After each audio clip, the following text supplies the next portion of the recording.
In Malaysia, the federal constitution, as the country's supreme law, establishes the basic protection of human rights, covering a number of basic freedoms including freedom of speech, freedom of assembly, freedom of religion, as well as education and property rights. These constitutional rights provide citizens with a legal basis to fight against government abuses of power. In order to strengthen the implementation of these constitutional rights, Malaysia established the Human Rights Commission, SET3, which is responsible for monitoring and promoting the domestic human rights situation. Although the committee's recommendations are not legally binding, it has played an active role in promoting human rights awareness and improving government policies through investigations, education and policy recommendations. In addition, a number of non-governmental organizations, such as the Promotion of Human Rights, PROAM, the National Human Rights Association, HAKAM, Suka Society and MyKC, are also actively promoting human rights issues locally.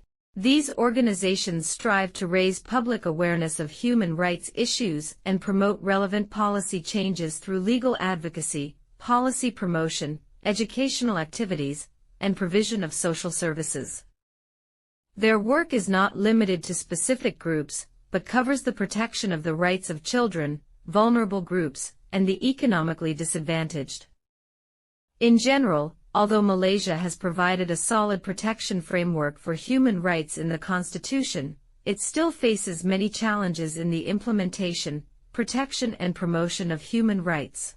Collaboration between government agencies and non-governmental organizations, as well as ongoing legal and policy advocacy, are integral to building a more just and human rights-friendly social environment in Malaysia. A constitution is essentially a rule book for a country, which outlines its basic principles and describes the main institutions of the country and their relationships. All laws other than the constitution must be established in accordance with the constitution and cannot contradict it. Moreover, individuals can protect their basic rights, namely freedom, through the constitution.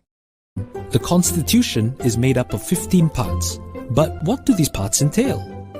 Part 1 lays out the basics. Malaysia as a federation of 13 states and 3 federal territories. The constitution is the supreme law of the land, and Islam is the religion of the federation, with the provision to practice other religions peacefully. Part 2 sets out our fundamental liberties and rights. For example, the right to life and liberty, and the right to equality, which prevents the discrimination of a person or group of people. Part 3 details who can become a Malaysian citizen and how one can lose their Malaysian citizenship. Part 4 sets out the structure of Malaysia's government: the supreme ruler and head of state, the Conference of Rulers, the office of the Prime Minister, the Malaysian Cabinet, and Parliament. Part 5 concerns the states of Malaysia. Each state has its own constitution and legislative assembly, with the rulers of the states possessing their own rights and privileges. Part 6 sets out the distribution of powers between the federal and state governments. The 3 articles that detail who is in charge of what are the federal list, the state list, and the concurrent list. Part 7 prevents the government from imposing taxes or spending money unless the law authorizes them to do so.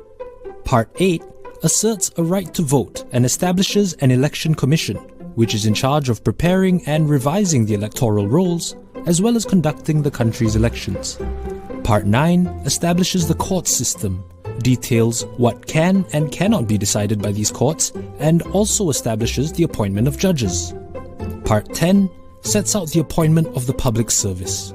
From the police and armed forces to the Attorney General and teachers, this part covers all civil servants working at both state and federal levels of government.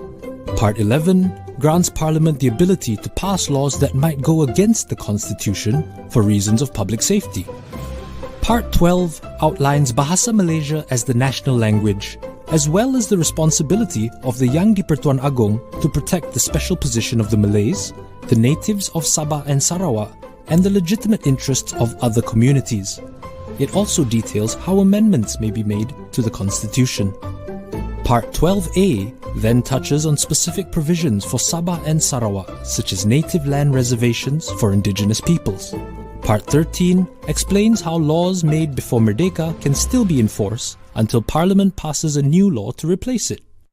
Part 14 establishes safeguards for the sovereignty, powers, prerogatives and jurisdictions of the rulers. Part 15, the final part, allows for legal proceedings to be brought against the Yang di-Pertuan Agong or a ruler of state in their personal capacity. Said proceedings must be brought before a special court, further detailed by Part 15.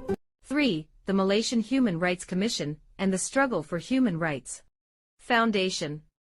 Suhakam, Human Rights Commission of Malaysia, plays a vital role in advocating for human rights in Malaysia. Established in 1999 under the Human Rights Commission of Malaysia Act 1999, Suhakam is an independent body responsible for the promotion and protection of human rights in Malaysia. The Malaysian Human Rights Commission discharges its duties by 1. Promote awareness and education, conduct educational programs and activities to increase public awareness of human rights principles and values. 2. Monitor and investigate human rights violations, monitor human rights conditions, investigate complaints, and take action to address human rights violations. 3. Advocacy and policy development, provide legal and policy reform recommendations and promote the integration of human rights principles into law, policy and practice. 4. International participation, represent Malaysia in international human rights forums and cooperate with regional and international human rights bodies to promote and protect human rights. 5. Empowerment of vulnerable groups, provide support and protection for vulnerable groups such as women, children, immigrants, refugees, indigenous people and people with disabilities, including advocating for their rights and providing legal aid. The Malaysian Human Rights Commission has the following key features and powers. 1. Legal powers, established under the Malaysian Human Rights Commission Act 1999, giving it the legal power to investigate complaints of human rights violations, conduct inquiries, and make recommendations to the government. 2. Independence, credibility, and effectiveness with respect to human rights are enhanced by operating as an independent institution, free from government control or influence. 3. Investigative powers, the power to investigate suspected human rights violations, including subpoenaing witnesses, collecting evidence and holding hearings. 4. Advocacy and public awareness, the authority to advocate for human rights reform and raise public awareness of human rights issues. Influence public opinion through advocacy work, mobilize support for human rights causes, and apply pressure on policymakers to address systemic human rights violations. Procedure. The key steps of the Human Rights Commission of Malaysia, Suhakam, include receiving complaints, assessing, investigating, making recommendations, advocacy and monitoring. It receives complaints and assesses credibility, then investigates and makes recommendations based on the findings. Suhakam also promotes the implementation of recommendations through advocacy and monitors progress.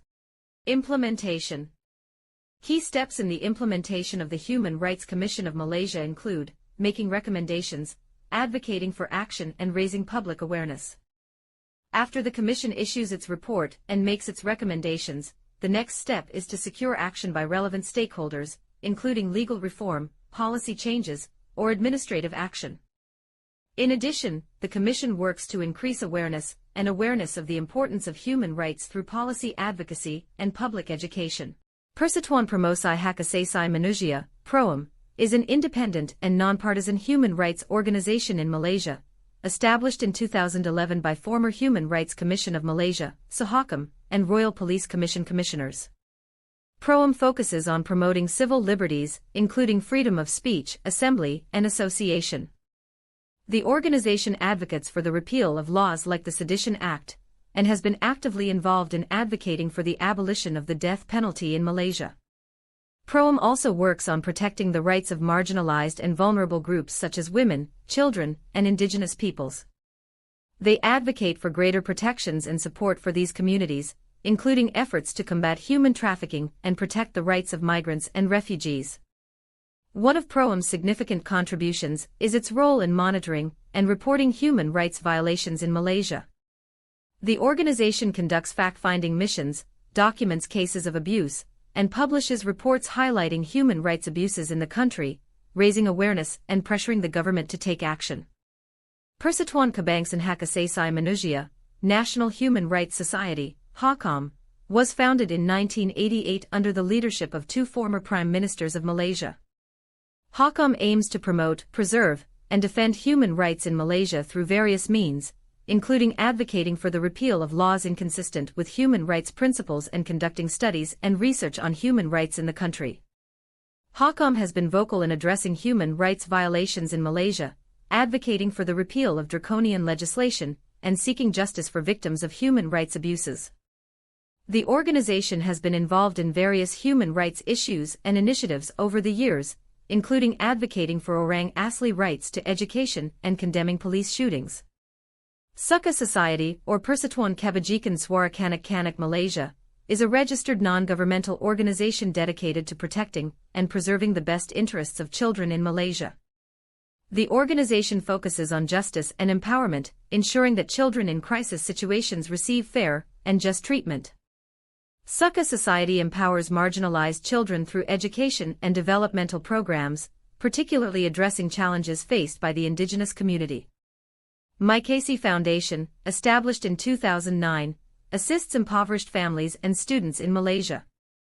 The foundation's cashless welfare distribution system is widely adopted for corporate responsibility initiatives. Maikasi provides health screenings, skills training, and educational assistance to communities and children. The foundation's Love My Neighborhood program offers monthly allowances to families in need, and they support orang asli children's education through rural community learning centers. In conclusion, Malaysia's federal constitution lays the groundwork for the protection and promotion of human rights within the country. Through its provisions, it ensures fundamental liberties, equality before the law, and protection of minority rights. However, the effective implementation of these rights faces numerous challenges. Organizations like the Human Rights Commission of Malaysia, SUHAKAM, and various non-governmental organizations, NGOs, such as PROAM, HAKAM, Suka Society, and Maikasi play crucial roles in advocating for human rights, raising awareness, monitoring violations, and empowering vulnerable groups.